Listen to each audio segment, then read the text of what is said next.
Thank you, ladies and gentlemen, for both joining online and joining us in person. I think for the purpose of time, we'll just wait for others to walk in as the program progresses. I wanted to thank you on behalf of the Pacific Network on Globalization, particularly our Decolonization and Nuclear-Free Pacific program, for joining us this evening for an important panel taking place on World Oceans Day. In case you didn't realize, June 8th internationally is celebrated as World Oceans Day. And I think what better way to celebrate our blue Pacific Ocean than to have an honest conversation about decolonization and a nuclear-free Pacific.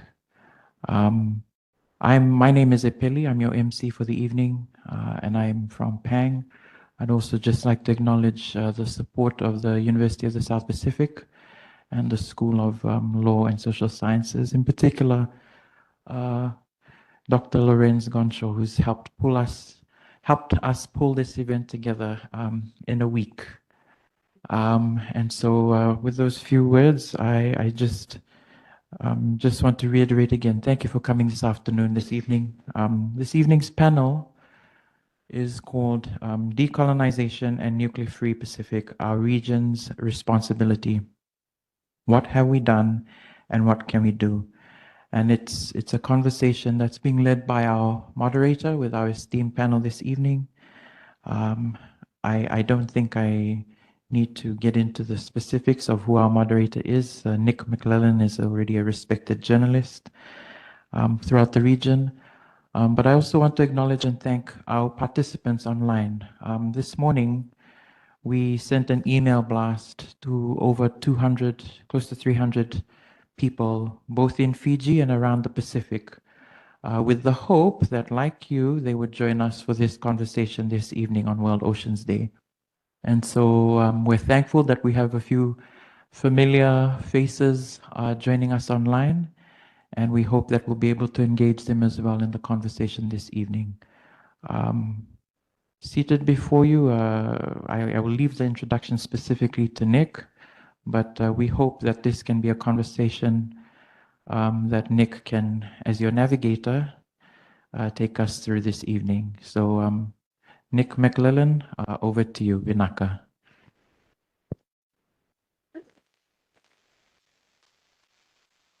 Thank you very much to the Pacific Network on Globalization and to the University of South Pacific for bringing us here together tonight. As mentioned, my name's Nick McClellan. I work as a journalist and researcher in the Pacific Islands, and I've been invited to facilitate this discussion. Rather than formal speeches, we're going to have more of a talanoa, a dialogue with an astounding panel of presenters tonight. I'll do a very brief introduction to the speakers, and then we can move on. From my left, Dame Meg Taylor, once again a figure well known in the region. Dame Meg served as an ambassador for her nation, Papua New Guinea, for many years, has worked with the World Bank Group, and served 2 terms as Secretary General of the Pacific Islands Forum.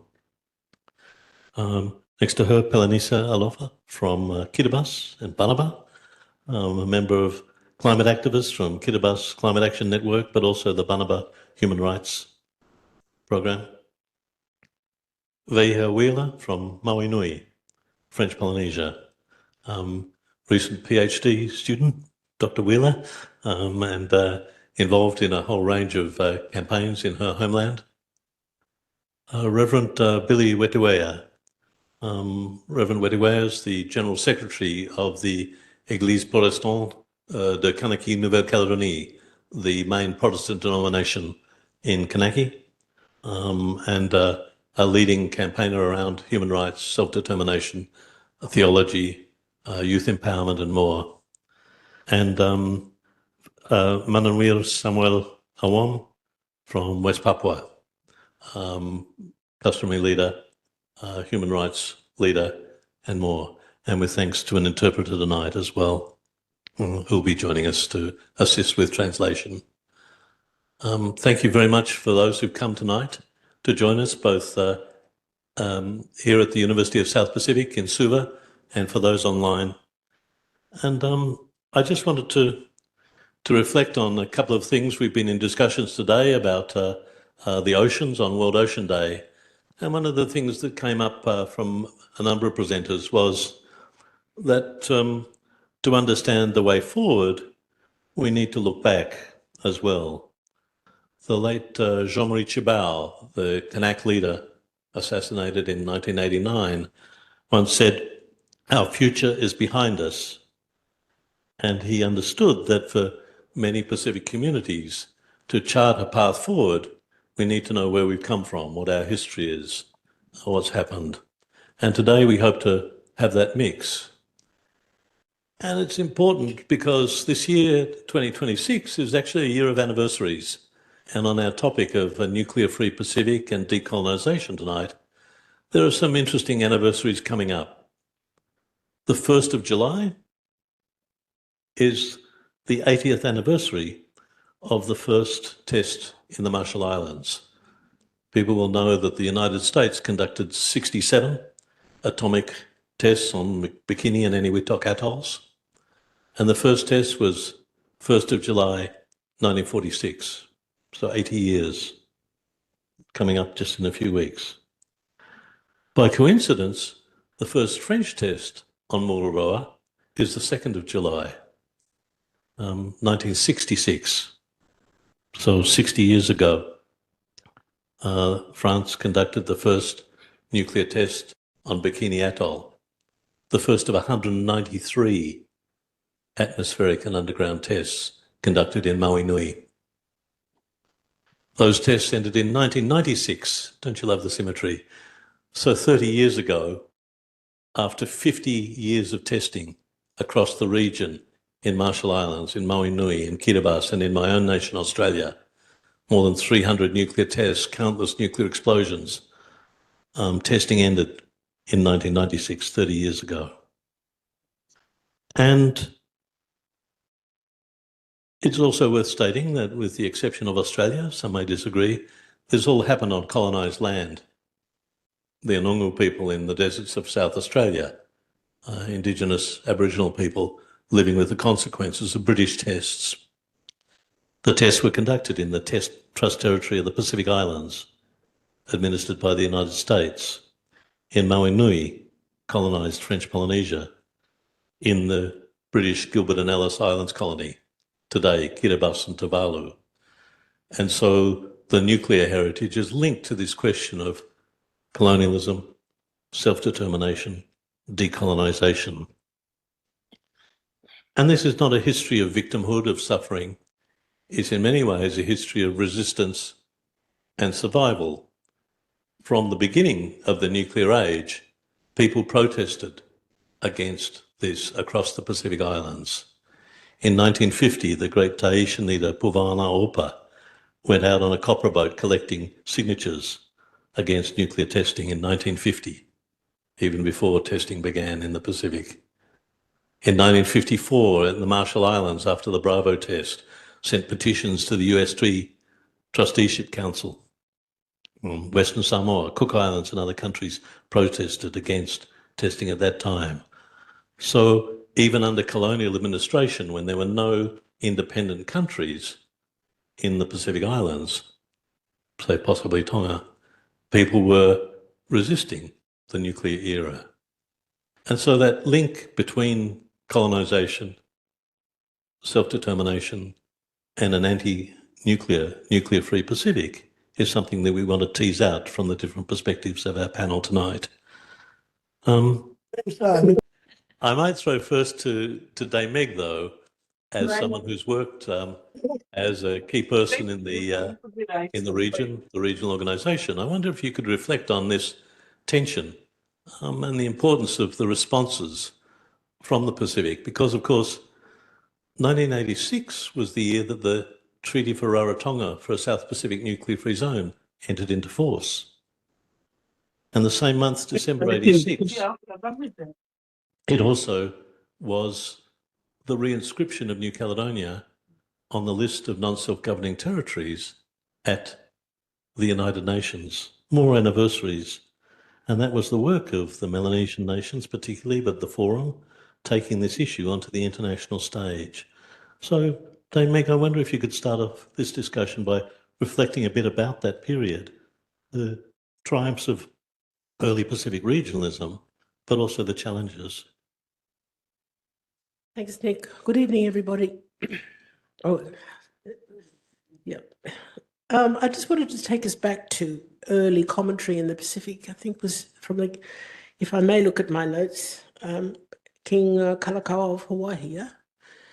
And this goes back to the very beginning of, I guess, the time when we started to know about each other across the Pacific, where he wanted a movement right across the region, so that bringing all countries under one kind of sovereignty, so that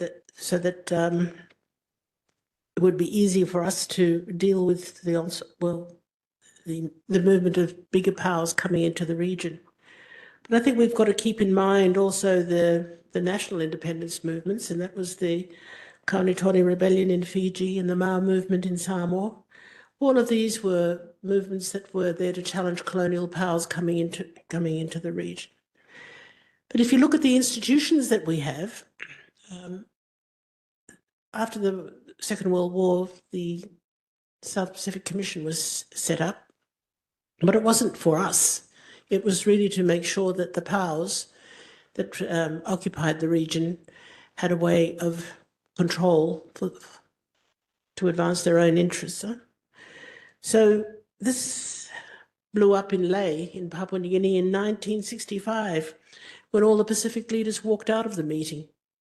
And there you were. There was an organisation that had no clear direction until it was reconvened again. And at that time, Ratu Mara from Fiji was playing a pivotal role in the leadership issues in the region and redirected the convening of the South Pacific Forum, where Pacific interests were then taken into consideration, and when we were eventually able to vote in the decision-making process. And then, of course, we went on then in 1971, to establish the South Pacific Forum, which is now the Pacific Island Forum.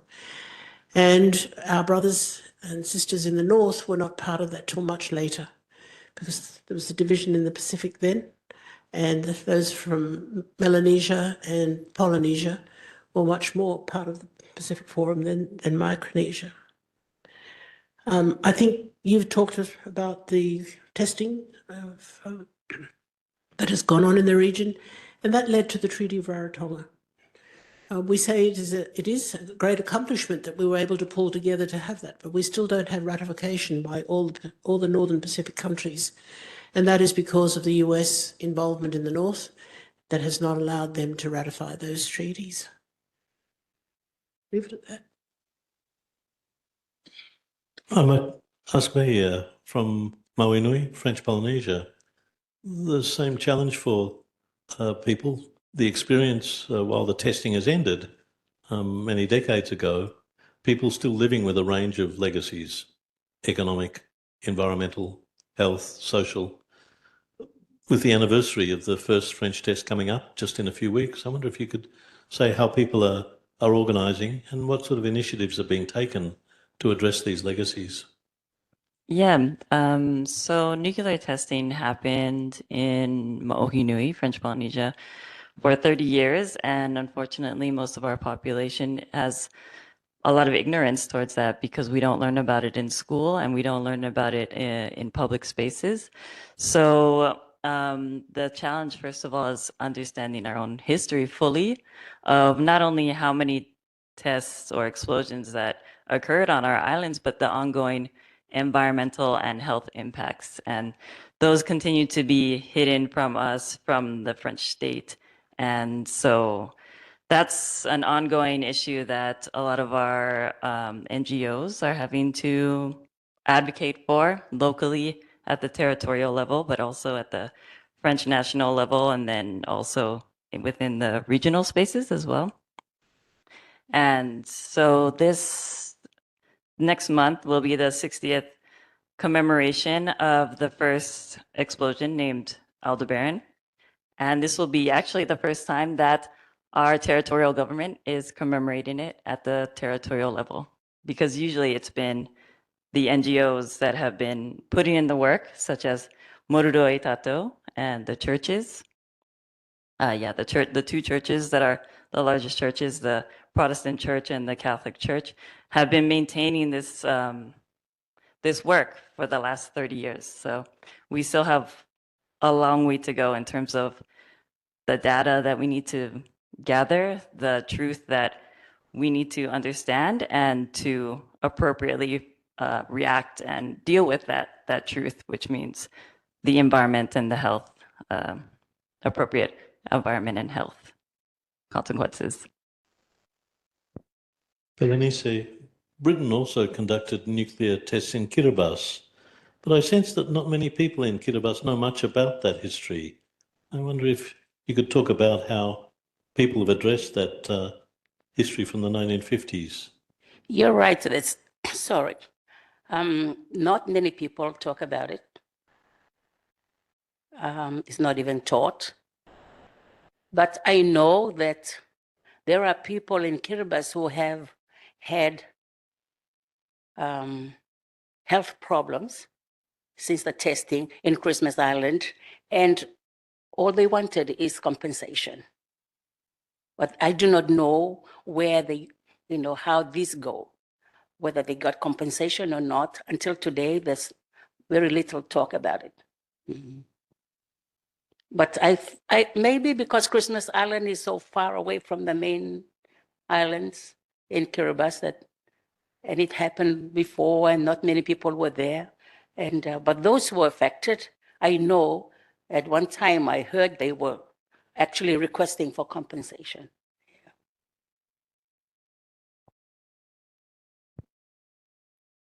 As mentioned, the experience of colonisation has framed all of these events, and yet this is not ancient history. Within the Pacific, there are still so-called non-self-governing territories listed by the United Nations before the Special Committee on Decolonisation. Once again, later this month, Reverend Wetawea, there are elections in your country, Kanaki, New Caledonia. As a church leader within New Caledonia, recent events have seen periods of conflict between Kanak protesters, French security forces, the country living with the legacies of those times. How do you see the current situation in the frame of this question of the broader region and the debate about self-determination, about decolonisation in the 21st century? Thank you, Nick, and thank you again for the space that has been offered for us to share about our perspective and our experience. Regarding our situation back at home, the riots and the uprising that happened in 2024 is not just something that happened like this, but within this context of colonization and within our process of self-determination. It's an ongoing fight, and we were thinking that we were coming to an end with the few referendums that we had that was supposed to end the Nomea Accord and move us into the transition toward our self-determination. And then we saw again the move from the French state to touch our internal election, provincial election, that has led to the situation that we had. The protestation that we have from the rise mainly from the youth, and it is a concern that came by this experience of injustices that we are still living in. The issue of colonization is this issue of systems that imposed upon us. And after 40 years that was supposed to be arranged and rebalanced for our people, we still see that we are not within the rebalance for the economics and development of our country, for role and position of decision making in our governance system, that we are not represented within the health system, within the law system, within the health system. We are not represented in those work. So we still, it's an ongoing fight for us. And what I find really interesting in our discussion today, but that's also since I started to connect also with the region, I started to understand that the problem is not the question of independence, because countries who are independent face also the same issues that we are facing. So it's more a question of how we decolonize our systems of governance. Those systems are not yet contextualized or adapted to our people. So it's still affecting our people. So the question of colonization and decolonization, self-determination, for me, it's not just for countries who are still under colonial power. It's for all of us in the region to discuss about that more seriously, and as a region, as a people, one people in the region. Mentioned the events in 2024 and the role of young people. And I wonder if you could reflect on how young people are perceiving these questions. A generation in the 1980s under the FLNKS were involved in raising this future of independence. But many of the people involved in 2024 were not born at that time. Indeed, it was from their grandparents and parents. Do you see a gap between the perspectives of young people and their elders around these questions? I see a gap, but I also see a gap within the transmission. The transmission of the legacy that we had from our elders in the 80s who took the fight. And then we see a gap since we signed the accord. It was not the same engagement. It was not the same inspiration to fight the fight. So we have a generation that grew up maybe with not having this political education, but with having the trauma of the colonization passed down to them. So the riots in 2024, when the youth stood into the streets, was to, like, they took it as their fight. It's their turn now to show their fight. But most of the youth, some of them who are on the roadblocks, some of them have dropped out from school, but some of them also were well educated. They have bachelor, they have masters, but to whom we did not provide the work. So we saw also some kind of discrimination to this generation in terms of employment, because we send them to school, we send them to have degrees or papers. When they come back, we don't offer to them the work that they deserve. So there is this kind of discrimination. There is also this mentality of the best is in France. So if we want to succeed, we need to go to study in France. If we need to have this paper, this bachelor degrees there. And that is a sign of success, to come back and to work in society. So there is also this mentality. But when we come back, we are not offered what we deserve. So when they stood up on the street, it was the main message we get from that is that it's enough. What have we done for them the past 30 years? it's enough. The system that we are living in, it's not helping them to thrive, to emancipate, to be healthy in their mind and in their body. So that was one of the main message we get from them at that time. And the report that the PANG made with the mission when they came into the country also highlight that there are distress now from the young generation to the political leaders because of that. There is a kind of this re-questioning about what the outcome of those 30 years that we were supposed to be more engaged into the responsibility of the country, and nothing happened. So there is this kind of distress also is in the feelings of the youth right now. Well, in West Papua, the same phenomenon. Indonesia annexed the western half of the island of New Guinea in 1969. Since then, there have been new generations that have grown up in Indonesian education, Indonesian systems of law and language. How are young people reacting to the human rights situation in West Papua today? Ya. Terima kasih. Thank you. Siowi Kasumasa. Kasumasa means thank you in our language, Biak language. Sudah 60 tahun masyarakat adat Papua berjuang untuk merdeka. It has been 60 years. Indigenous Papuan are fighting for their freedom.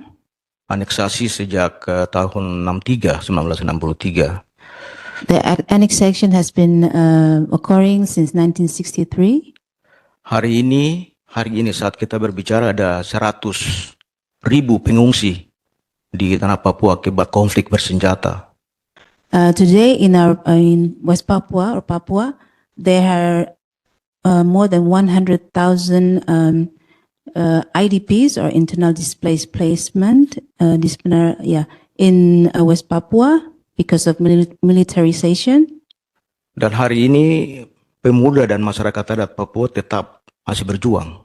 And until now, young people or of indigenous Papuan are still fighting. Semua karena sumber daya alam Papua yang cukup kaya. This militarization is because of natural resources, huge natural resources in Papua.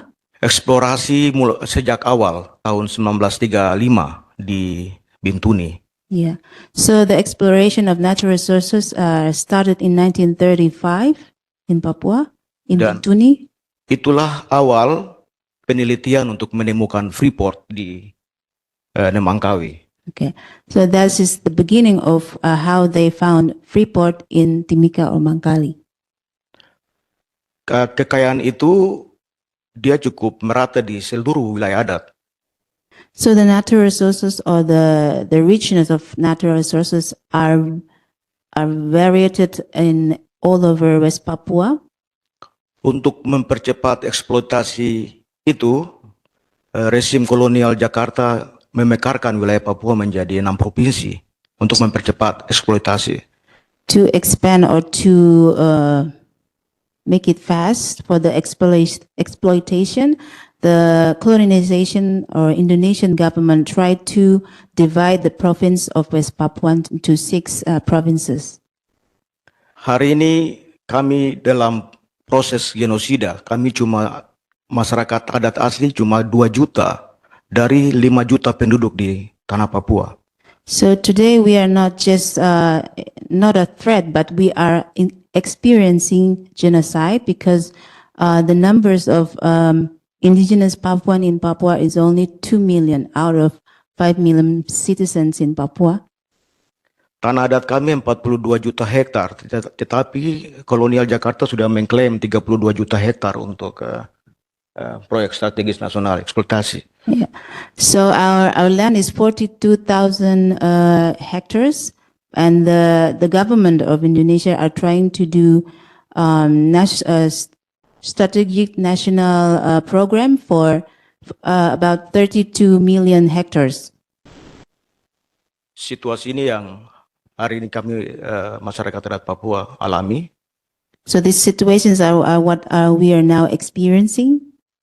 Kami tidak diam, masyarakat adat tidak diam dan kami tetap berjuang. Ada tiga proses. So we are not just staying silent, but we are still fighting. Gerakan secara adat, kemudian gerakan juga melalui perang, freedom fighter, kemudian gerakan solidaritas.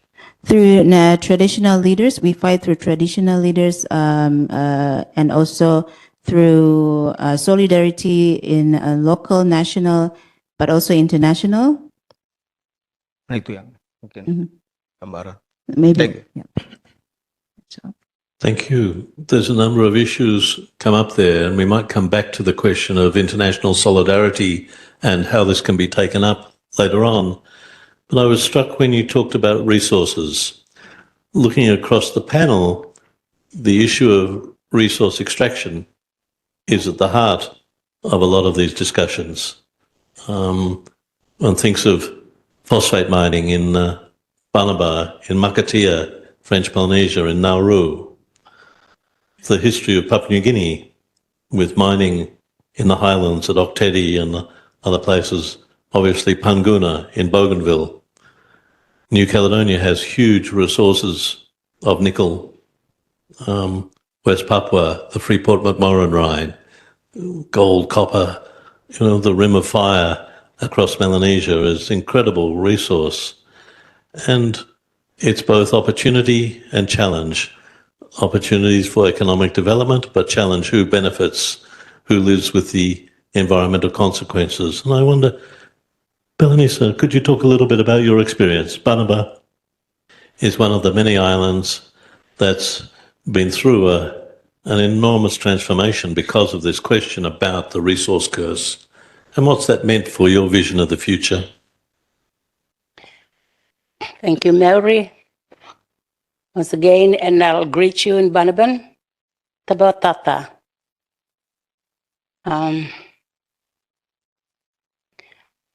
Banaba was a very isolated island in the North Pacific between Kiribati and Nauru. The closest neighbor was Nauru. And no one was interested in Banaba. They colonized Nauru, they colonized Gilbert Islands, and Tuvalu, which is Ellis Islands. They left Banaba alone. Why? It's very small and has nothing. Until they found phosphate. Then they were interested in Banaba. The British quickly put a flag on it and they annexed it to Kiribati. And it became part of Kiribati, the Gilbert and Ellis Islands. So the extraction started 1900. It stopped in 1978, not because it was depleted. It was the landowners that went across to Banaba and say, enough is enough. You've done more damage to us. And you haven't compensated enough. So they took 3 ships from here, Fiji. They went across straight to their island, not through immigration and what, straight to the island, went ashore, built the tents, and lived there. And they sabotaged the mining company. They burned it up. Those were the Banabans from Rembe that went and stopped the mining. So it was like a little civil war on Banaba.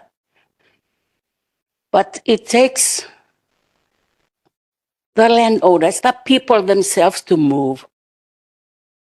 When they feel it is not fair, they stopped it. And they were successful. They stopped it.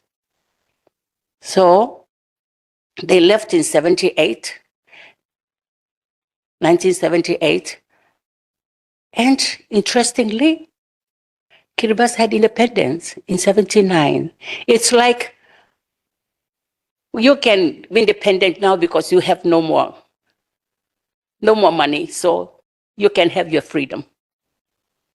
That's how I feel. Mhm. Because when there was phosphate, no, they grabbed the island. They kept the island. They were, they really colonized Banaba and the Gilbert Islands. And so the effect on the people, because they're here on Rambi. I was born on Rambi, brought up on Rambi. What we hear every day is the injustice. We were brought up with what we call Banaban injustice. Every day. We listen to the radio messages from Kiribati when it's on, and the people are always discussing what's happening. And so I wasn't surprised when they went and sabotaged a mine in 1978. So today we have, when they sabotaged a mine, the company left, all the workers were Tuvaluans and Kiribati and the Chinese. They all left. They did not allow us to work on the mine, the company. We all stayed in Fiji. We lived here, but other people were working in the mine on Banaba. And that's the reason why they did not want us to go there, because they know that we will see what they're doing to our island. And so, so we went back. So now on Banaba, there are 300 people. Most of our people are here in Fiji, and in Fiji, on Rambi, and on Tarawa, and on Banaba. We're scattered between these two countries. And today we are, because we're in Fiji, we have dual citizenship. But I'm not saying that now there's no more mining, there is no effect of the injustice. We are in two countries. We are in this parliament. We have, when Kiribati had independence, when Fiji had independence, the British make sure that there is,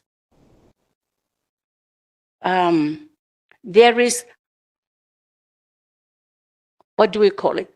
Part of the constitution has to be, will have to be part of the constitution. The Banaban Settlement Act in Fiji and Chapter 9 in Kiribati. That is maybe some to protect us. But we found that the constitution in Fiji, I shared this morning, there were 3 indigenous people in Fiji.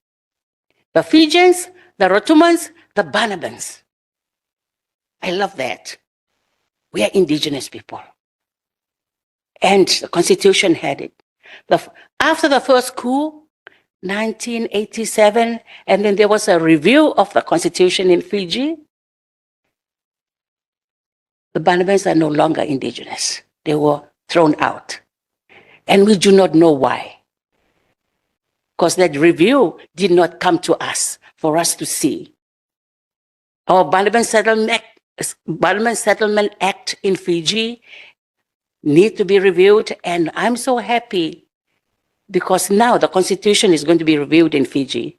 And our youth, our Banaban human rights based in Fiji, and with the help of the Fiery Canoe Foundation, which is also Banaban with their expert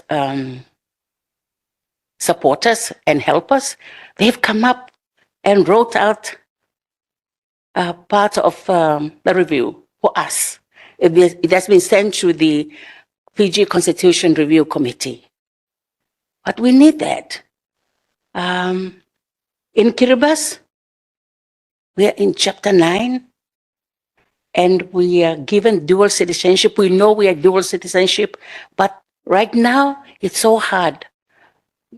It's just been tabled in Parliament. It has been put in Parliament. Hey, The Banabans now cannot.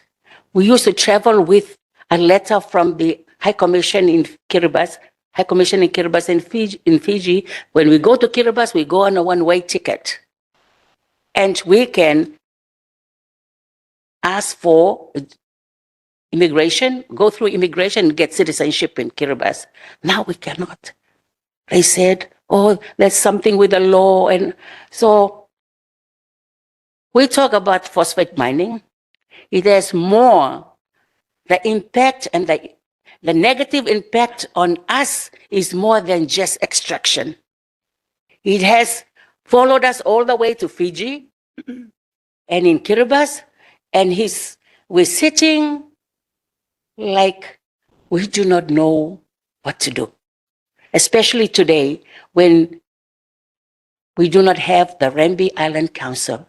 We've been asking, we need the Rembi Island Council to be reinstated in Fiji. No yet.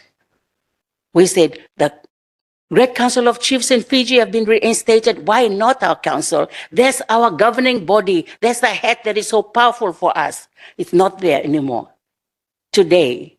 And that's why I'm talking as a Banaban. I feel my people are lost in this country, in Fiji. We're just hoping that when there's a review, and after maybe soon the Fiji government will reinstate our RCL, Rembi Island Council, so that we can be strong to stop any other mining companies that want to do extraction in Banaba, because right now they're wanting to extract once again. And our youth have stopped them.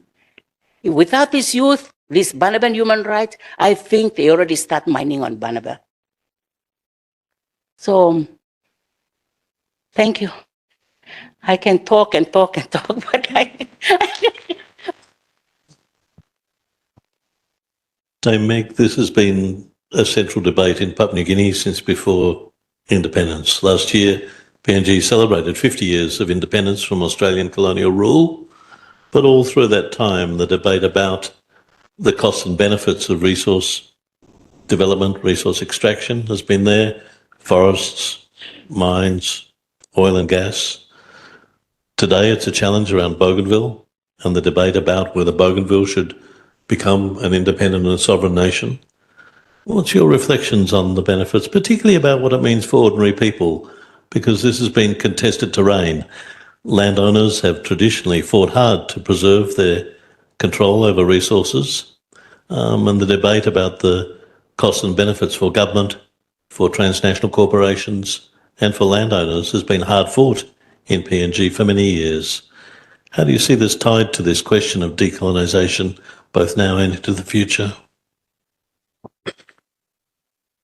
Well, I have Gary Jufa in the audience here, Member of Parliament, so we may have similar views, we may have different views, and plus a lot of Papua New Guineans in the room.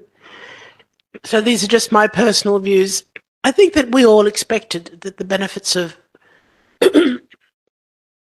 oil, gas and mining was going to be something that would be shared throughout the country so that there was much better hospitals, much better schools, opportunities for young people, rather than what we have now, where you have very powerful landowner groups with a lot of wealth, and the rest of the country works hard, pays taxes, but doesn't get the doesn't have the benefits. So what do you do about that? The demand by landowner groups is so very strong now and powerful that the distribution of benefits, particularly to the provinces, is extremely weak, and that's why we have the issues that we have in many of our provinces. But I think when you read, if you Google Bougainville, it always seems to come up that it was the mine that caused the secessionist movement, and I would disagree. And if you go back to the time when Germany was a colonizer in our region, the identity of Bougainvilleans was very clearly one where many of them were used as labour in other parts of the world, as far as Tanzania. and in other parts of the Pacific. And then Polynesians and Micronesians came in the last century and settled in the outer islands of what is Bougainville now. I think the idea, from what I read and talk with my Bougainvillean friends, is the identity of Bougainville was very much related to the beauty of their very, very dark skin, and how important that was for them as a society, and how they saw themselves in a plethora of brown-skinned people, that identity was defined as a source of tremendous strength, but as also of beauty and acknowledgement of who they were. And I think that is just wonderful, and pity more of us didn't take pride in where we come from and who we are, etc. Yes, Panguna happened, but before that, there was a movement amongst university students and former seminarians. One of my very close friends and my father's close friend, Leo Hannett, in 1969 took a petition to the members of the House of Assembly in Port Moresby on Bougainville, wanting that issue to be tabled as early as that. Then in 1971, I think it was, Bougainville declared itself independent before we became independent as Papua New Guinea in 1975, on 16th of September. But they declared it, if I look at my notes, 1st of September 1975. So they did it in the same year, but just before we became independent, putting on watch Papua New Guinea that they weren't going to be a part of us. So the provincial provisions of at that time, the Constitution was not included to be, resources that would go to provinces so that they could sustain themselves. What happened was that was delayed for a further year before it was reintroduced. And then when it was, Bougainville became the first province to, it was North Solomons then, that they wanted to be called, to have a provincial government. To this date now, as Panguna has now got a new mining company in there, not Rio Tinto, but Lloyd's, an Indian company, people believe that this has been part of the problems of why secession is demanded by Bougainville. It is bigger than that. We've had a civil war for 10 years. We had 20,000 people died. You have an island. This is my view from having assisted Mataparai when he was the moderator for Bougainville, that a community of people that I believe, from the conversations that I was able to help him put together with Papua New Guineans, with Bougainvilleans, and in particular young people, that there is a lot of trauma that is captured in the hearts and minds of people in Bougainville. There is hereditary trauma there too, because people have lived with it and don't know any other way of behaviour than what they have. Right now in Papua New Guinea, we're going through a very serious time. Tomorrow, a member of the Parliament will, in Parliament, Bougainville will make a statement and a secessional order will be tabled. These are parliamentary processes now to open up processes that will take us to a point where there will be the referendum that was conducted, where 97.7% of the population said they wanted to be independent. That will be tabled, and then eventually the Parliament under the Constitution will vote.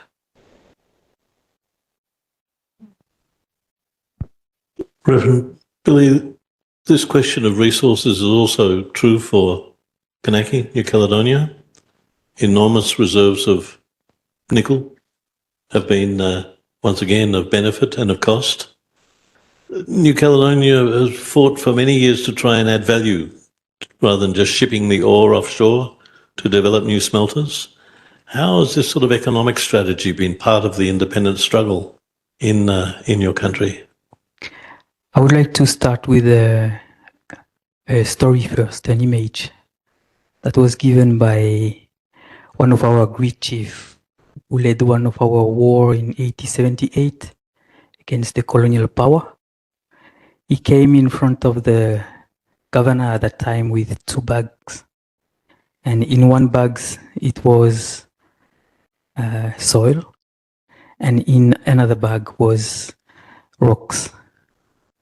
And he said he was reacting to that because of the farmer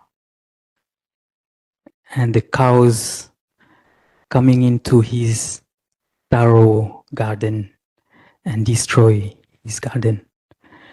So he told the governor, before you came with your cow, my soil was fertile like this. Now it becomes rocks. And I see this image and metaphor as the image of this extractive system that the colonial system is, and especially within nickel mining. So they discovered the mineral the same year they took possession of our island in 1853. And since then they started to extract. And the first mining plant they set was in the capital city, in Numea. That was the main one. But the resources was taken to develop the colonial administration and system at that time. And then the overseas companies also benefited from that. Most of the resources was not going to the people. And then after the Accord, a second mining plant was built in the north. And it was built in the north to, in a sense, rebalance the economic development. In New Caledonia, we have 3 provinces, the south, the north, and the islands. And the south is where 70% of the people live. It's the administrative center, but also the economic one. So the second mining plant was built in the north in attempt to rebalance there. The people in the north do not need to come back in the south, stay there and develop there. And when that happened, this mining company is owned mainly by they have a share with the independentist parties there, so it come also for the people. But what happened is that when they created that, in the south, the royalist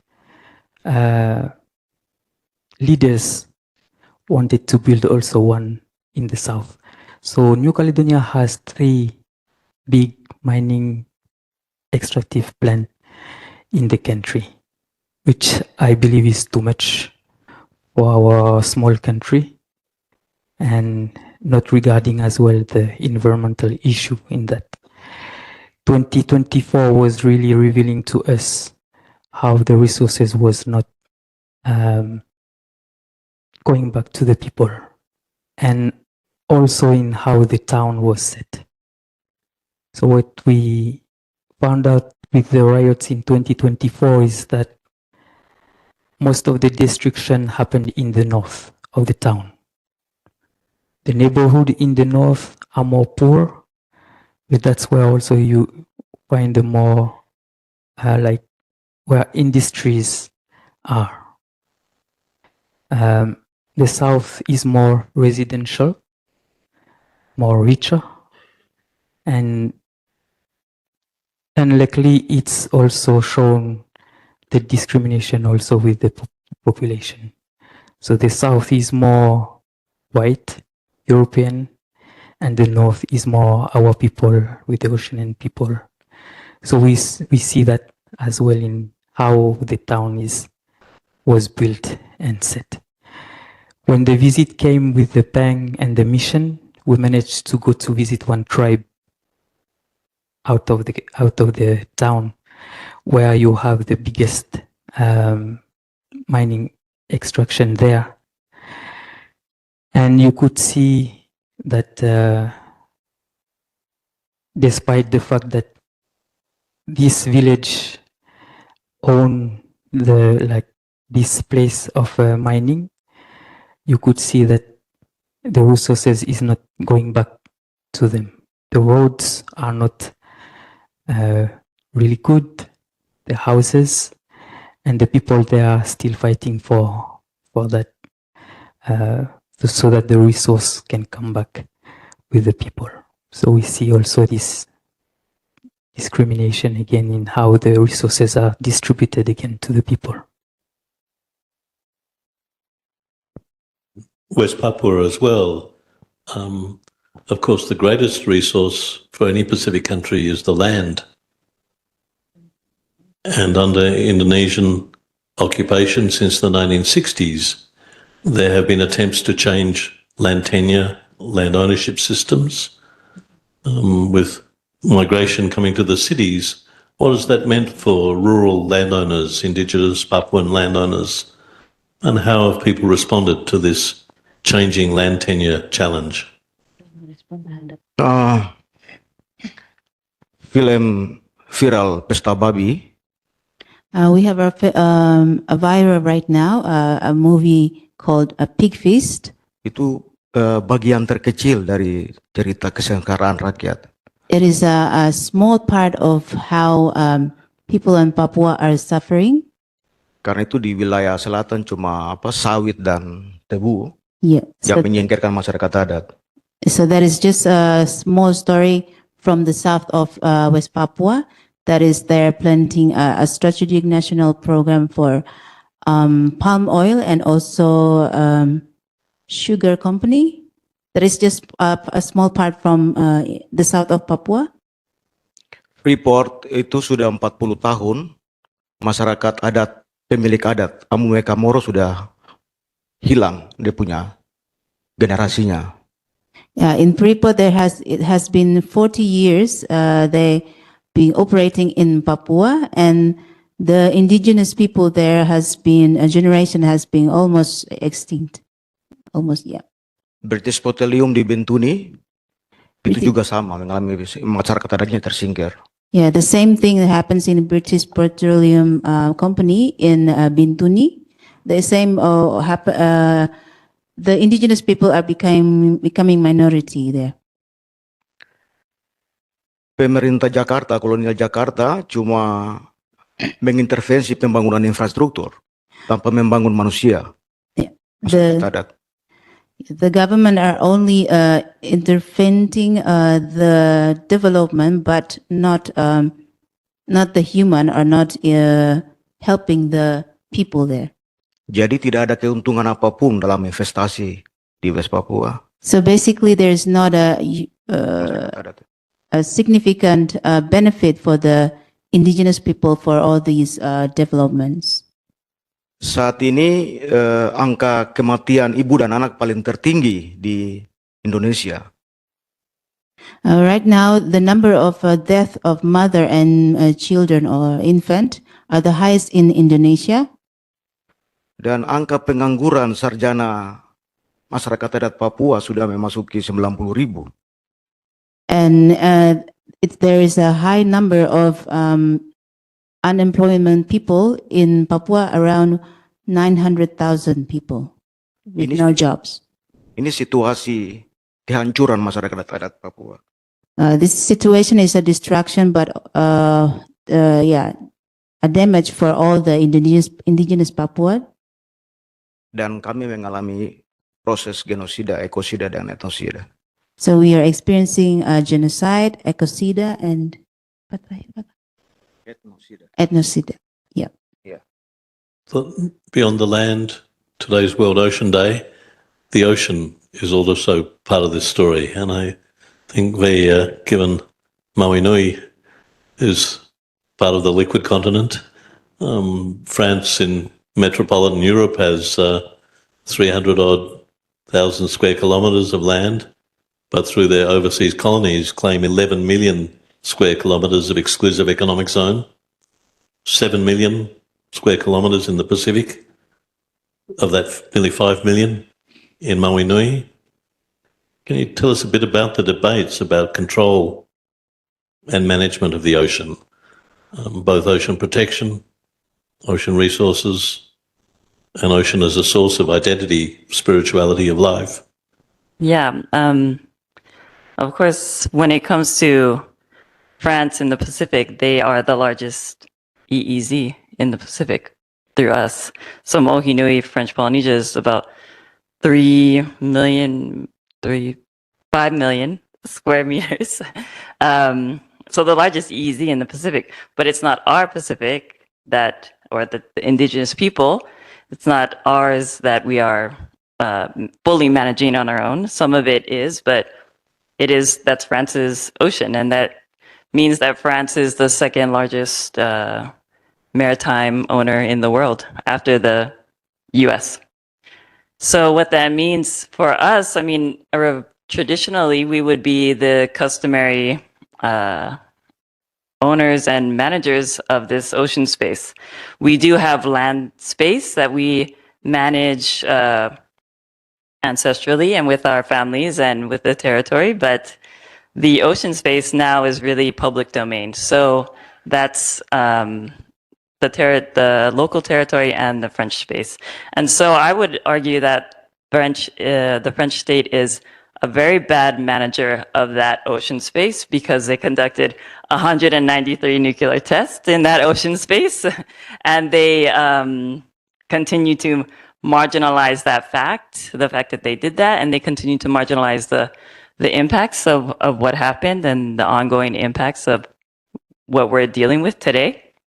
So the ocean space is something that we see is becoming more and more of a current trend today worldwide, but we have to really, like we're doing at this conference, we have to examine the narratives around that ocean space, who's owning those narratives, who is determining those narratives around the ocean space. And we have to maintain our agency when we're dealing with the ocean space. Is what we're doing the best for the indigenous people? Because France right now is trying to rebrand themselves, as they did last year. They conducted the UNOC in France, which is the United Nations Ocean Conference in France, in which they want to rebrand themselves as these caretakers of the ocean. And yet during that conference, in which Tahitian people and indigenous people went to France to participate in that conference, they didn't talk about the 193 tests that they conducted in our territory. They didn't talk about how they're going to address that issue, even though we ourselves are continuously asking them to give us the full data, the full history of what they've done, to unclassify the archives, the military archives, which they have, but they still need to continue to do that. They need to make the information available to us locally, and then they need to be committed to, if they really are committed to protecting and managing the ocean, that's 24,000 years that plutonium isotopes remain radioactive. So that's the amount of time that they need to be committed to our ocean space to be really full, genuine managers of that ocean space. And so that leads us back to another issue that we're talking about tonight about decolonization, because as indigenous people who are in relation with the ocean and the land for hundreds, thousands of years, we wouldn't have conducted the nuclear test probably in our ocean. And that's really France's agenda that they were pursuing at the time. So yeah, that leads us back to another reason why the nuclear issue is an independence issue as well for us in Tahiti, Mohinui, French Polynesia. So I relate a lot to what our panelists are also talking about tonight, and just the ongoing injustices, the ongoing recognition for the indigenous people, the full benefits of what benefits, or just a compensation of what happened. I want to switch gear to another topic coming up, but I just want to remind the audience there will be an opportunity for questions later on to our panelists. So start planning your questions for later on. But I want to shift gears to talk about the region. In all these cases, there has been a role for neighbouring countries, for sub-regional groups like the Melanesian Spearhead Group or others, for the Pacific Islands Forum, for church and solidarity groups to support this quest for a nuclear-free Pacific, for self-determination. And I wonder if each of the panellists would like to comment about looking forward rather than back. What sort of support, what sort of solidarity, what sort of assistance do you need from community, from church, from regional organisations, from Pacific governments and others? It's always been a matter of working together through the Nuclear Free Independent Pacific movement, through human rights, concerned about human rights violations, anti-militarist groups. What do we need in the 21st century to advance debate around these agendas that are often not as well taught in our schools, in our universities and so on? Open to you. You start. Well, sitting in the audience tonight, people like Emile Duturanga, people who helped me as Secretary General to get decolonisation or self-determination onto the leaders' agenda. West Papua was very much on the agenda of leaders, and you need institutions and people who are not afraid to bring that through with the support, of course, of civil society and the communities, that this is really important for the region. We all began because of self-determination. Remember that? All of us sitting here. It didn't happen. It didn't just arrive and say, here it is. People put themselves out there for all of us. So when it came to PIF, so Makere Makarauta had done a review of the Pacific region. That was in 2012 and 2013, or completed in 2014. And two key findings that I recall were, one, bring the politics back into the region. That means leadership make decisions, not bureaucrats. The second point was include people, inclusivity. Bring the civil society and give them a space at the table. And we did that under what we call the framework for Pacific regionalism. So I think their institutions have to be responsive to what people in this region want. Now, West Papua was very much a part of that. French Polynesia, I'm sorry, but your leadership didn't want any, when they eventually became members, the French did not want those issues on the agenda. So we stuck with West Papua, and then over time it disappeared. But whilst it was on the agenda, there was some heated battles.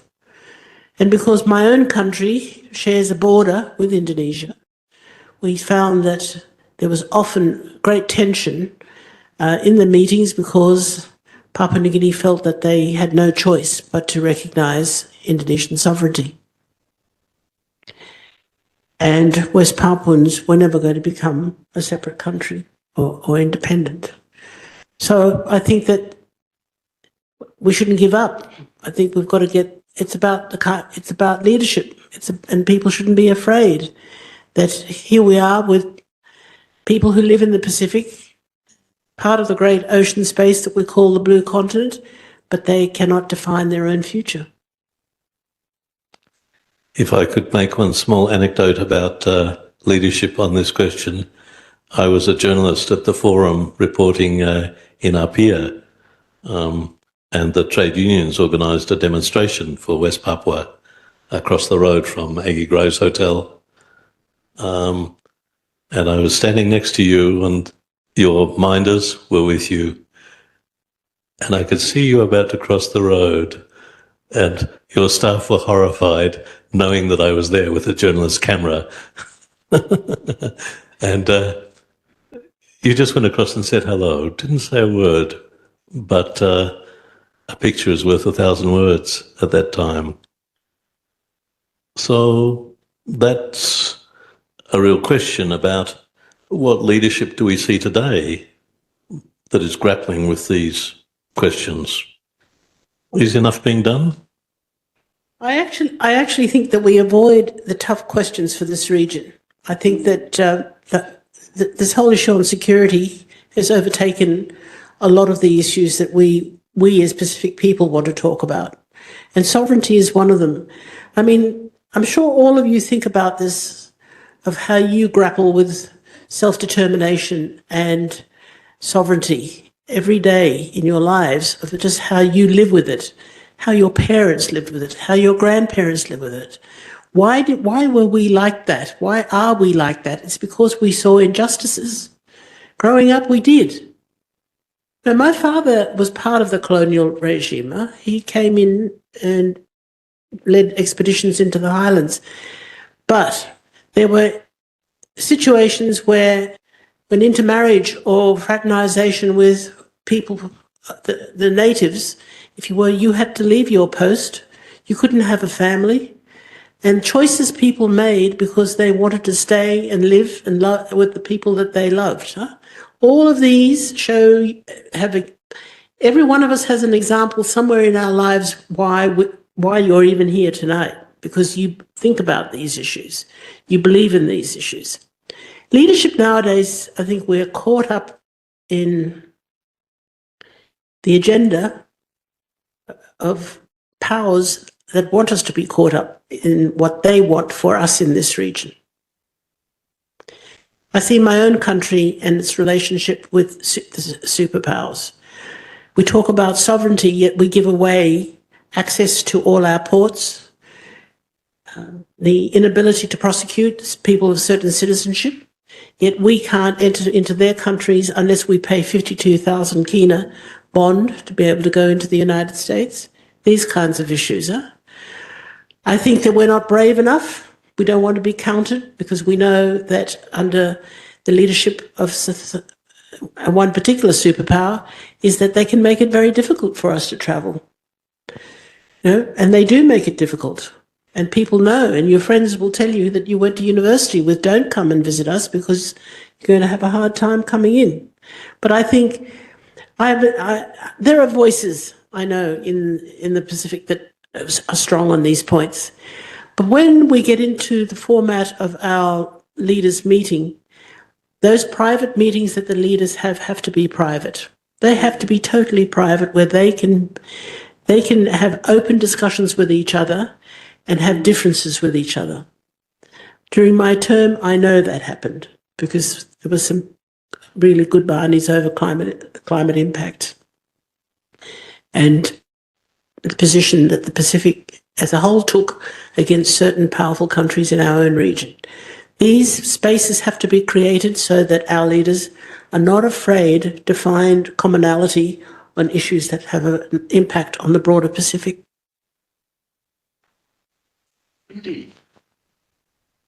Reverend, the churches have played a prophetic role in these questions. The founding meeting of the Pacific Conference of Churches was held in Kanaki, New Caledonia, 1966. And just a couple of years ago, November 2023, first time in decades, the PCC held their General Assembly in New Caledonia, bringing church leaders from everywhere, from West Papua, from French Polynesia, from everywhere, to meet with the Protestant church, with other church leaders. Can the church play a prophetic role today? Does it have the constituency, the support of its members to speak out on questions of social justice, of pushback from some church members? What role must the churches play in this process? From our context and the church I belong to, engaging in social issues was always there. In 1979, in the General Assembly that we had, I was not born, but what our elders had at that time, they took position for the independence of the Kanak people because of the condition that the Kanak people were living at that time. It was taken as a political gesture, but it was against the social issues and especially the dignity of the Kanak people that was in danger at that time. And the Pacific churches has always been supportive of the fight that we were having back at home. I see that as a really strong move in the 70s and the 80s from the churches that also accompany the independence movement in our region. The churches were really also at the forefront of that to support our countries. But then you see a kind of, after the 80s, an internal movement. The churches was going more inward to deal with their own issues. But what we have seen since a few years now, it's that it's coming back again, reconnecting again our people, our churches, our communities. In 2023, the 12th General Assembly, it was the first time after 54 years that the General Assembly came back again in New Caledonia. The Pacific Conference of Churches was born in New Caledonia in 1966, and that was the first time they come back again. For us, as being colonized by the French, it was really a powerful move to see our countries coming together, our churches coming from across the Pacific, coming into our countries. And it was eye-opening for our people to realize that we are not alone. We are the same people. We are connected with the Pacific. And there is one sentence that the moderator of the PCC at that time, Reverend Tevita Havea, said. We were at our university, and he said this sentence in front of the government, the institutions who were here, and he said that you belong to us in the Pacific.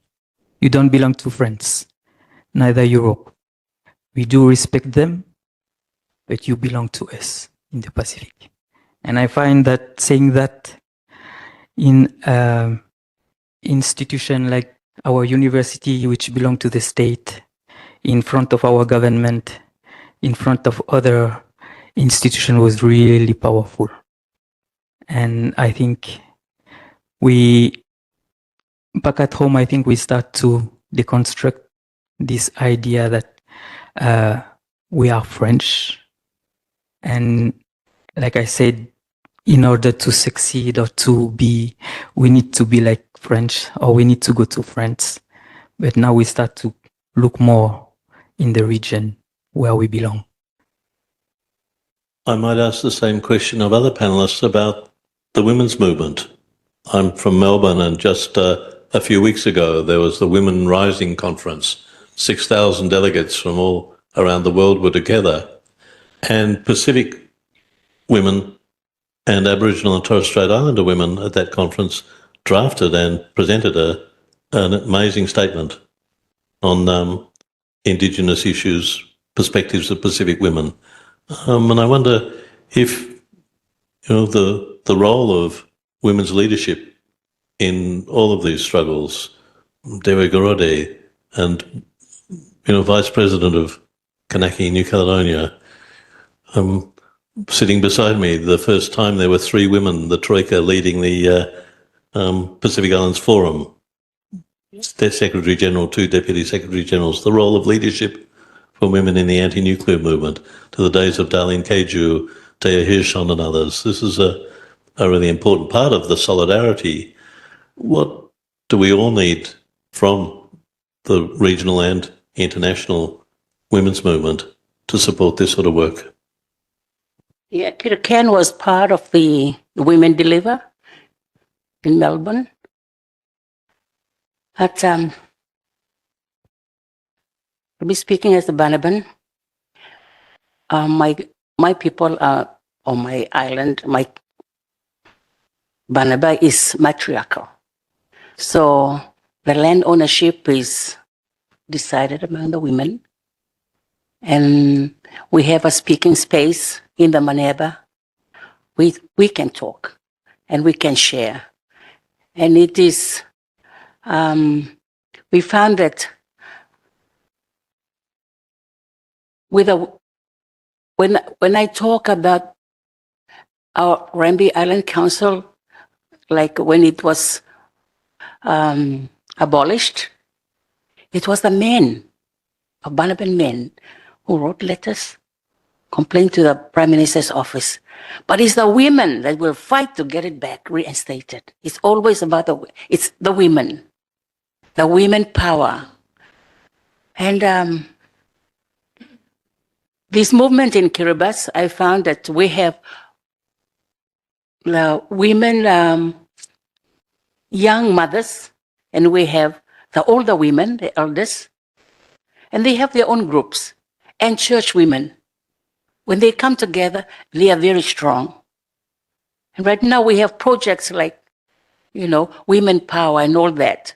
But I found that their voice is very strong when they come together, not alone. When they come together, they can move the government. They can move the church. And we've been sharing like the development and the power in our country has to be our government, our NGOs, our FBOs, our CBOs, and all these NGOs and CBOs and FBOs are women. A lot of them are women. When we run programs in the community, most of the time is women are there. The men are busy out in the sea or in the gardens, but it's the women that are there attending. And on the other hand is the private sectors. So you have a government, private sectors, and NGOs and FBOs. And the power of the women when they move and they have good leadership they can bring the country together. And I'm just thankful that we're part of the Women Deliver. The whole Pacific was there. And it just, empower more of our young women when they come back home, that we have a space. We have a space in the region to talk and to speak up. And to speak up on real issues like mining, like deep sea mining, like nuclear. It's the women that need to be educated, even if they are right in the village. We tell them and they listen because they attend meetings. They don't just stay home to look after babies. They come with their babies and they listen. And they can create a very big movement in the country. And we should support them. Yeah, I'd like to add that I do as well recognize the power of women in the household through their associations, CBOs, NGOs, and I would love us to see more of us in political office as well, because we're highly underrepresented in that sense. And seeing the work that we can do so far in education, home care, associations, imagine what we could do if we were also elected officials. And so that could be, something that we need to try out and give a chance to our women to see what could really happen and what could really change on that level. This year is really Kiribati celebration because we have a MP, a women leader that is in the UN for the women. Yeah. Bravo. Yes. It's not always so easy, though. In West Papua, it's a highly militarized situation. The Forum, for example, has tried for many years to have missions to go and view the situation, which the Indonesian government has rejected. Indonesia is more involved in the Melanesian Spearhead Group as an associate member nowadays, which has complicated the issue for West Papuan nationalists. It's very difficult for journalists to travel to West Papua. So for people on the ground in a much more difficult human rights situation, what do you look for from neighbouring countries, from the region in solidarity? Ya, pertama terima kasih buat MSG, Firstly, thank you for MSG, PIF, PAF, juga khusus buat McTaylor karena cukup dikenal oleh masyarakat adat Papua and ketika menjadi sekjen. and specifically for Mrs. Meg Taylor for becoming a Sekretaris Jenderal General Secretary for the PIF. sangat serius, Talking about West Papua. harus Indonesia menutup semua ruang demokrasi. Dia tidak mau berdialog.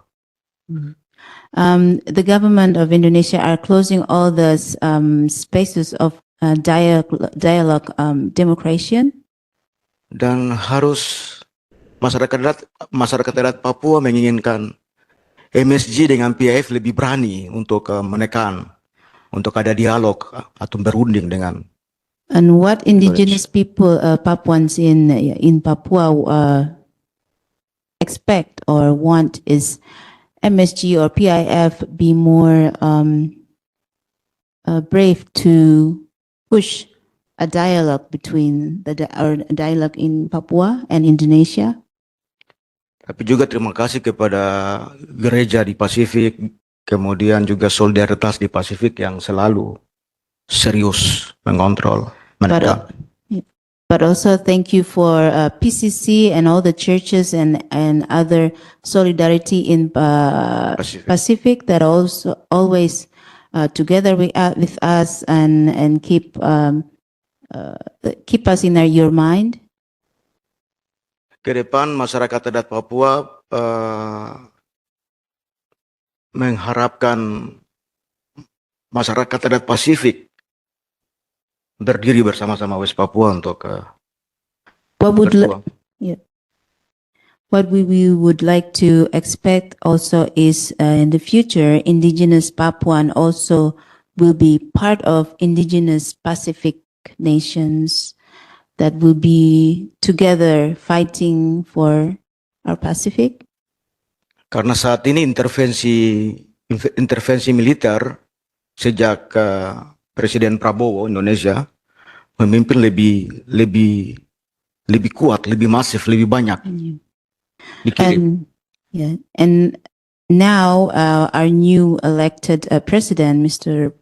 Prabowo, is much more he's much more powerful, I would say, with militarization in Indonesia, specifically Papua. Dan dia menjual Freeport sampai 2061.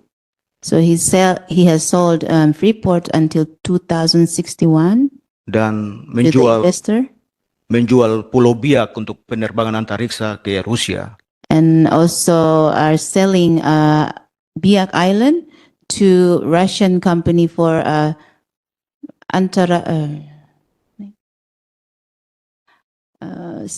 Bantara antariksa, peluncuran satelit. Satellite space, yeah. Rusia. I forget the name. Satellite space. Launching pad. Yeah, launching for the Russian company. Dan itu tanpa melibatkan masyarakat adat Papua.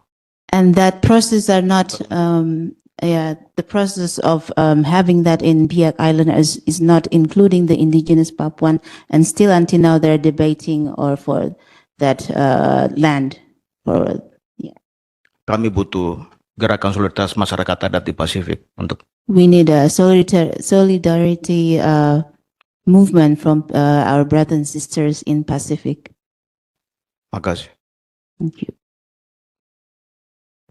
Before I hand over to the audience, I want one final question of the panelists about education around these issues. You know, Reverend Billy, you mentioned that the riots in 2024 and the protests and so on were mainly young people. many of whom were not born last century when the events happened in the 1980s, when the Noumea Accord was signed. These were teenagers and who living through their experience. And you mentioned that the education system obviously doesn't teach that history. And I suspect that's true across the region, that the role of schools, of universities, of parents in transmitting this history is a challenge. How can we improve an understanding in some ways of the people's history of the Pacific, not the official history captured in communiques, but the way in which social movements, trade unions, women's groups, NGOs, churches and others have mobilised to bring about these changes, like the Rarotonga Treaty or the campaigns for reinscription of Maui Nui and Kanaki. What would you hope for about changing curriculum, changing the way people... When New Caledonia got control of the education system, they had to rewrite the history books, literally, for students, to say our neighbours the Australians, not our neighbours the Germans. What other examples do people have about transforming knowledge of these struggles? So maybe I'll start. Thank you. Back at home, I think it was since 1998 with the Noumea Accord that they included our language and culture to be taught in schools.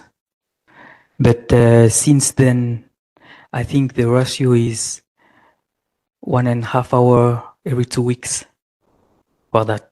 And it's not every school who are implemented that in their school, because the teachers are not taught. And the curriculum, even though it has been improved, still need to be more inclusive of our own history. So there is a lot of things that need to be done in terms of education. But I'll just share with you the experience I had with the children we were working with in the tribe I was working. Every Friday night, we had what we call cultural education. It's the content that they are not taught in school. We teach them during that time. Chant, our stories, our legend, and our dances. And we work with them to provide to them our worldview, our understanding of our culture and how it is really alive and can help us in navigating our time today. When the riot happened, we started to work with the children. And then we organized a space of sharing about what was happening. And then we asked them, what are the messages you want to share with the youth who are on the roadblocks, with your brothers and your cousins who are in town fighting there? One of the child stood up and said, we want to tell them to be careful and to not let their heart fall into violence, into hatred. So we want them to stay, like to maintain their integrity as they are fighting. So we started to work on that because in that tribe, in 1864, the army came in that time and massacred the people there. And they raised the French flag in that time, in that tribe. And they took possession of the Loyalty Island with that. And still now, the people are still traumatized and affected by that. It's how many years, but you can still feel that. And when we worked with the children on that, they said, what will be our theme to celebrate this year? And they said, duty of remembrance and duty of healing. Why you are saying that duty of remembrance and duty of healing? And they said, we don't want to tell again those stories to bring back hatred, but to see how we can heal.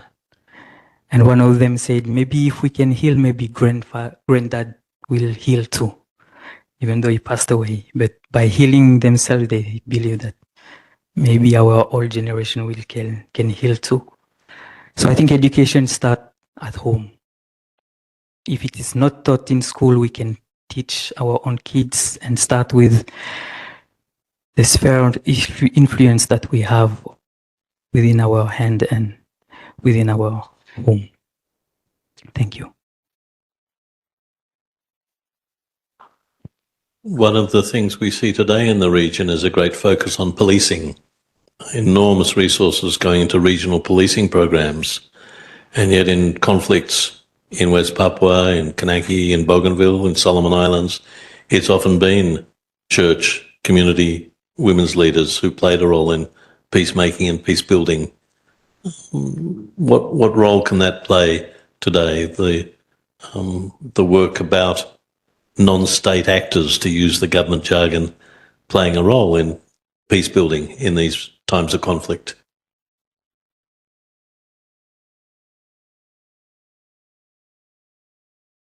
Well, I know that in Bougainville, women played a huge role in the peace building and after the war. And just even last week, when discussions, statements were made in Parliament on Bougainville, the benches, I understand, had, the gallery, I should say, many Bougainville women were sitting in that gallery. And why? Because it's a matrilineal society, but for, I think, a couple of areas like Buin that are not matrilineal. And women know the importance of their function, the inheritance of land through the female line, and the responsibilities that they have. The autonomous government of Bougainville has 3 specific seats that are set aside for women. They can run for any other seat, but there are specific seats there that gives them an opportunity to have a voice, just like non-combatants have 3 seats that are also reserved for them. But I think in many parts of Papua New Guinea, I think there's been a real shift in downplaying the importance of women in participating in public life. I felt it, and I came through the independence movement with Sir Michael Somare, where you could do anything you believed in yourself because you had leadership that supported you and wanted to make sure that there was opportunities for young women. If you look across the Pacific, we have the worst representation in Parliament anywhere in the world. Anywhere in the world. And you've got to ask yourselves why. I don't have the answer for you. I have my own thoughts on it, but I think it says a lot about just how society sees the role of women and our contribution to the development of our countries, the contribution to our societies, and the contribution to the international field. Yet when you go to New York and you see our women ambassadors there, they're just amazing. A lot of the negotiations on the BB&J were women, right in there. So I think that's a real part of life in the Pacific that it's a big cross.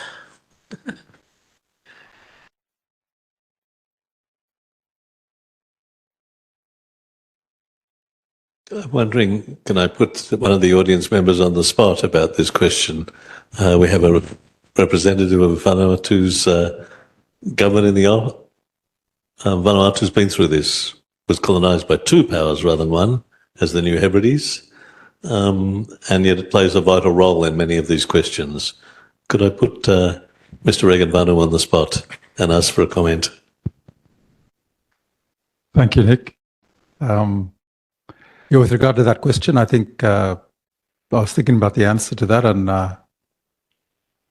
first of all, in Vanuatu and many other countries in the Pacific, when we became independent, the only real significant change was all the land went back to the indigenous owners. And that's huge. That is a huge change. And it's a completely different approach to Western countries, right? Where it's all state-owned. And we've had to fight to keep that, but it's still there. There's still indigenous landowners own 95% of the land, and very different to Kanaki, as you heard. So that's a big difference. And then the other main way in which we are, because it's true, we're mostly still, we've got all the colonial mindset and we're all being educated in Western system and all this kind of thing. But the other main way is our foreign policy. And so things like the Vanuatu being able to go to the ICJ advisory opinion and get that against the US and Russia or wherever else. And everyone's telling us, even Australia's telling us not to do it. And so in many ways, the foreign policy becomes the proxy for not being able to do it in other realms of you can't do it with your economy or your governance. So you stridently do it in your foreign policy. And that's been Vanuatu's experience. We express that through our foreign policy because in many other ways we're constrained. But then, of course, we have the whole custom economy made possible through customary ownership. Time has moved on, and I want to hand back to the organisers in a sec. Can I give one anecdote that I think is there? We've talked a bit about the nuclear-free independent Pacific movement. For those that don't know, the young ones, this was a network right across the region, civil society, churches, trade unions, Indigenous peoples' organisations. Started first conference here at the University of South Pacific, 1975. But the second conference was in Pohnpei in 1978. Was today Federated States of Micronesia. Think about in the 1970s how people from all over the Pacific got to Pohnpei in the day before cheap flights and the internet and travel agents and all the rest. And you look at the roster of people who are at that meeting.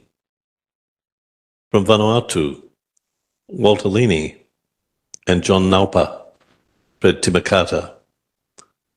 From Mauinui, Oscar Tamaru, Te Hirsham. From Kanaki, New Caledonia, Dewa Garode, Yancheleni Urage and others. From Papua New Guinea, Bernard Narakobi. He wrote The Melanesian Way. These were all incredible leaders, cultural, political, of their time. And some of them, just a few years later, became presidents and prime ministers. Some took 20 years to achieve that. Dewa Garode became vice president of New Caledonia. Oscar Temaru, president of French Polynesia. That generation of people, there are sons and daughters of that generation in the room.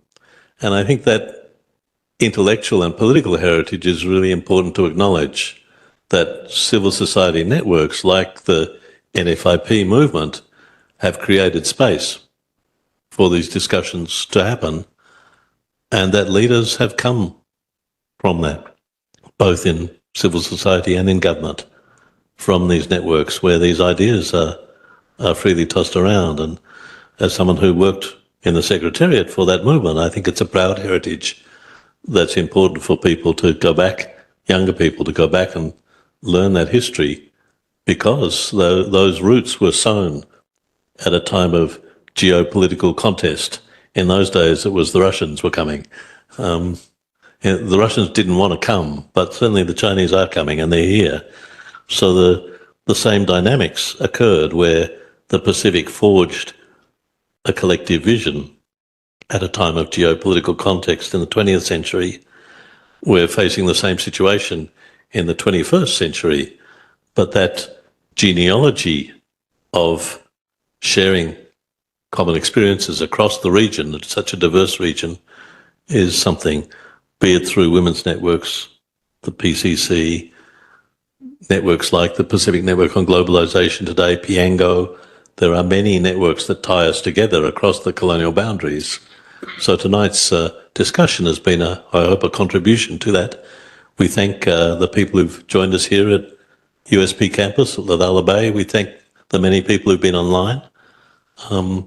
I'd like to pass back the mic to our hosts from Pang from the University of South Pacific to say some words and to then give us an opportunity to chat informally afterwards. So thank you very much for all those that have joined us today and online. Special thanks and a round of applause, please, for our panellists.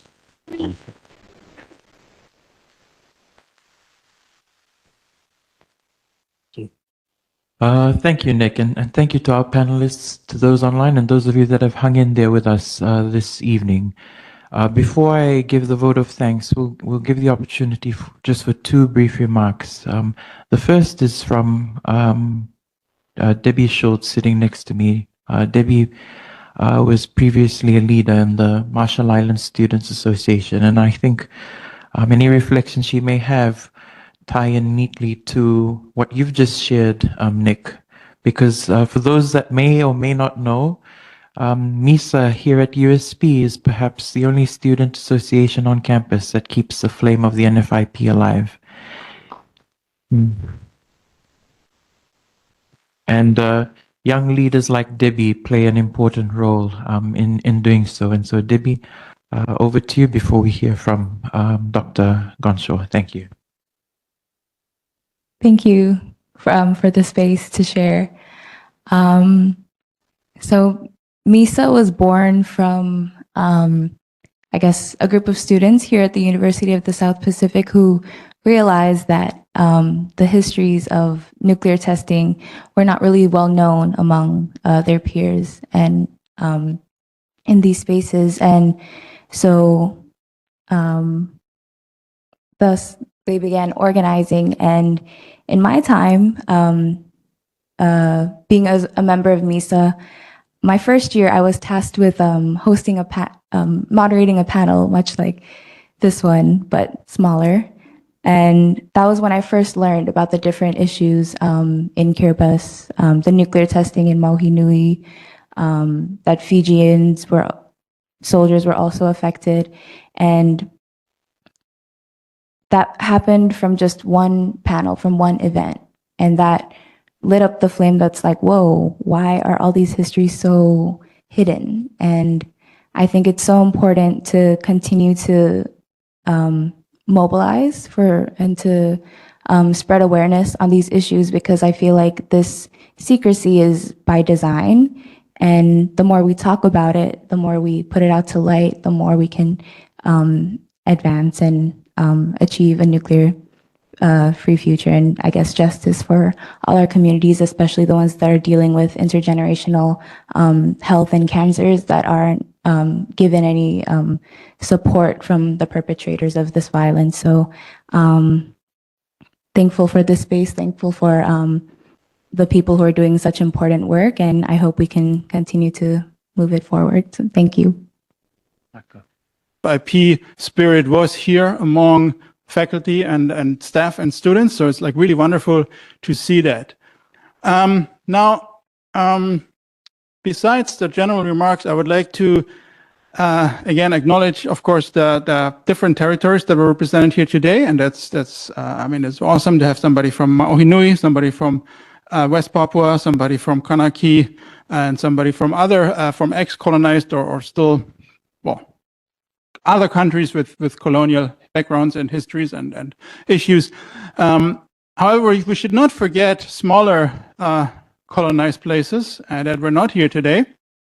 I was thinking about the people of Guam, for example, Chamorro, their struggle for self-determination, the struggle of, you're from, wonderful, thank you. But I mean, so I have to revise that, not here, but not on the panel. Also, the people of Rapa Nui, that struggle for self-determination. The people of Hawaii are also under American occupation. And maybe the one that is least acknowledged is Norfolk Island. And I would like to pay specific attention to that today, because today is actually, besides being the Ocean Day, is also the National Day of Norfolk Island. So as I have recently been on Norfolk Island and do a research trip, I was actually I was meant to have a panelist join us from there, but unfortunately, because of internet connectivity issues, that was not possible. So she was able to send me her speech. Let me just show, and then I know it's a little bit not very professional, but let me just show that picture of where we are here, that picture, so you can kind of get an idea of who am I talking about. So this is when I was doing my research trip there just two months ago. So this is Pauline Reynolds, who is the Council of Elders of Norfolk Island, and her son Oihanu. So keeping that in mind, I will just read her statement briefly, which I think is very important that we acknowledge that entity, that island, and its struggle for self-determination. So hello everyone, I'm Pauline Reynolds from Norfolk Island. Norfolk Islander of Pitcairn and Tahitian descent. I wear different hats. I'm an adjunct fellow in the Department of Critical Indigenous Studies, Macquarie University, and currently president of the Norfolk Island Council of Elders and chair of the Norfolk Island Museum Collection. Norfolk Island sits on the Pacific Ridge, which runs between Kanaki, New Caledonia, which is our closest landmass, and Aotearoa, New Zealand. Today, the 8th of June 2026, we are celebrating the 170th anniversary of the arrival of our ancestors from Pitcairn Island in 1856. As you watch this video, or as you listen to this presentation, this speech, I'm out celebrating this day of us. Who were the Pitcairn people that Norfolk Island descend from? They were the children, grandchildren, great-grandchildren of a group of high-born Polynesian women, some kidnapped, and the British mutineers of the HMS Bounty, who in 1789 left Tahiti to arrive in Pitcairn, where they saw that that island had previously been inhabited already by Polynesian people. So, of course, we all know that the mutiny of the Bounty is an iconic and celebrated moment in British naval history. However, there's another quieter narrative that has been ignored, and that is the story of my indigenous Polynesian foremothers from Tahiti and Tuahine of Maohinui.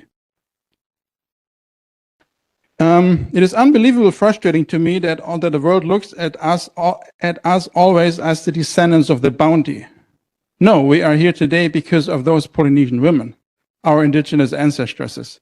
Because of them, we are indigenous to the Pacific, our beloved home. We have voyaged and settled. We are the youngest of the voyaging Pacific Islanders. Norfolk Island as a place has also suffered from a Western biased narrative. The emphasis for many of the tourists who come here from Australia are the two British panel settlements from 1788 to 1855, which then made way for the Pitcairners in 1856. That is a total of only 56 years of brutal punishment, yet all the emphasis in Western discussions is on those years. A moment in time compared to the 500 to 600 years of Polynesian settlement beforehand, and then 170 years of us, an Anglo-Polynesian people who came from Pitcairn. Western narratives dominate us, our tourism, and our governance. When our ancestors arrived, they brought their language, a mix of 18th century English and Tahitian, their own culture, and importantly, their own constitution. The Pitcairn Island Constitution of 1838 was recognized by the British Crown, and when the Pitcairners arrived on Norfolk Island in 1865, Queen Victoria extended their rights. Norfolk Island was declared a distinct and separate settlement with provisions for our own government. However, our sovereignty has been continually eroded. Australia, which is the administrative power of our territory, ignores our indigeneity and our right to self-determination. We realize we are important strategically, particularly in this time of geopolitical maneuvering. Because of the Western narratives that dominate our identity and our island home, we are often ignored in Pacific discussions. Our belonging to Oceania is dismissed and our identity rolled into the Australian identity. But we are distinct and separate. We are culturally and ethnically distinct. The governance imposed by Australia on us since 2015, which we call the takeover, has lacked accountability and transparency. It has caused financial disaster and much pain and suffering on our community. Our indigenous knowledges, local understandings of our environment and people have been ignored to a large extent. We are often excluded from discussions around governance that affects us. The Norfolk Island Council of Elders has been our only indigenous voice since the takeover by Australia in 2015. It is a body of two representatives, male and female, for each of the 8 families who arrived from Pitcairn. I represent the family begun by Mawatua, the highborn Tahitian wife of Fletcher Christian. And in fact, all Norfolk and Pitcairn Islanders descends from 6 Tahitian Wahine and 6 mutineers. Our democratic freedoms have been continually eroded since we first arrived on this beautiful island. We have a history of continued resistance, dignified resistance, essential resistance, but we are exhausted. When we had an election on the 1st of January this year, that was the most united I have seen our community for a long time. Families met up, we all wished each other Happy New Year. Young people, tired from night of celebration, came up to vote. Feet still standing from the beach, and we went back to the beach afterwards. We are nothing if not a courageous community used to, but not broken by this colonial reality that we have found ourselves in. We are not going anywhere. Our people are buried here. Our culture and language is soaked in the landscape. Thank you for including us here in this incredible, important conversations, and happy anniversary day. All right, ladies and gentlemen, it's now late into the evening. On behalf of PANG and USB, I thank our wonderful panelists, our moderator, and for all of you for being with us through the evening. Get home safely and vinakbalibu.